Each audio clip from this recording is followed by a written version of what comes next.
Hey there, Parker Reed here, and welcome to PR Media, your home for everything movies and music through my eyes.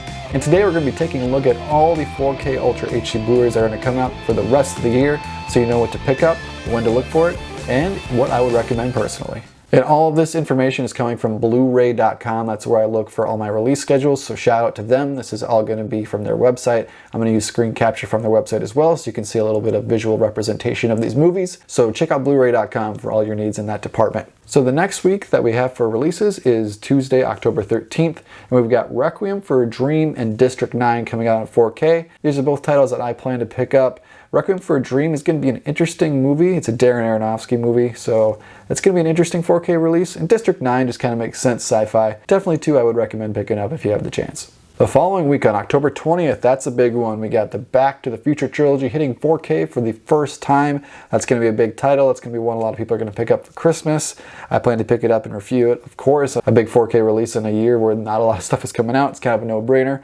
These movies should look good. They were shot on film, and they're big name titles, so hopefully they put some time into them. And the last week of October, which will be October 27th, we've got Daughters of Darkness, Dial Code Santa Claus, and the Rambo, the complete Steelbook box set.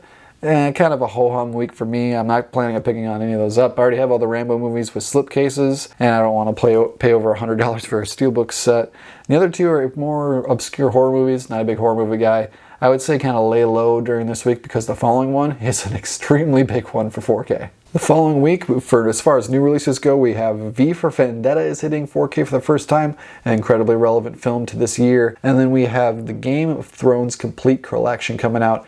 As a huge Game of Thrones fan, someone who has a Game of Thrones tattoo even, that's going to be a big title for me. I plan to review that as soon as possible. And then we have a slew of steelbooks coming out for previously released 4K titles. We have one for It's a Wonderful Life, Kick-Ass, Grease, Forrest Gump, and Bumblebee. All great titles, all great steelbooks that are probably going to go out of stock fairly quickly. So pick those up. Save up your hard-earned cash for November 3rd. It's going to be a big day for 4K. So far, no releases on November 10th. That's obviously going to change, so depending on when you watch this video, I would recommend checking Blu-ray.com and making sure nothing else is coming out. But on November 17th, we have the Resident Evil Complete Movie Collection, the third season of Westworld, The New Mutants, Weathering With You, The Croods are all coming out on 4K for the first time. There's some steelbooks mixed in there. I plan on picking up at least Resident Evil, Westworld, and New Mutants.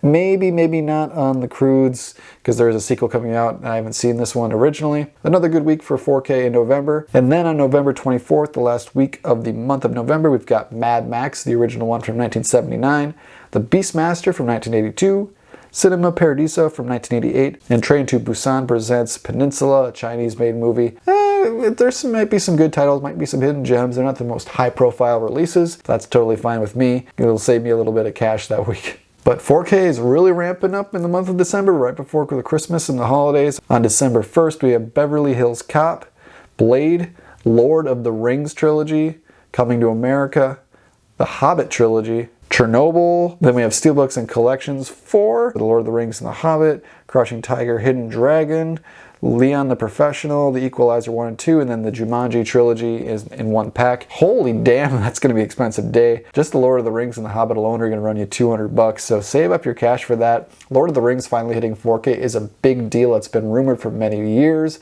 It's going to be a high-profile release, so look out for that. Make sure you get that for your loved one for Christmas. That's going to be a good release. And then for the rest of 2020, things calm down a little bit leading up to Christmas. On December 8th, we have Arnold Schwarzenegger's Total Recall. Then we have John Carpenter's They Live, Collateral, Tom Cruise, and then some steelbooks for Top Gun, Total Recall, and Professor on 4K on that week. It's a good week, but it's not nearly as good as the week before because we haven't really had that big of a week in a long time. Then on December 15th, we have Tremors coming out, which is going to be a cool one, Kevin Bacon film, and then Vigilante from 1982. A little bit of a scaled down week, but right before Christmas, that's probably a given. And then the last release coming out in 2020 is on December 22nd.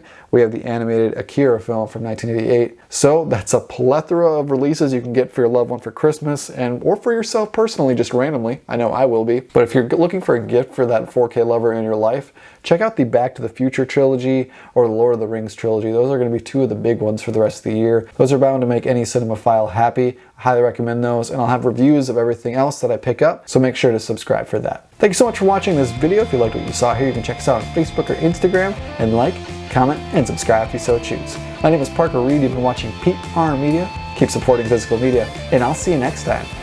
Thanks, guys.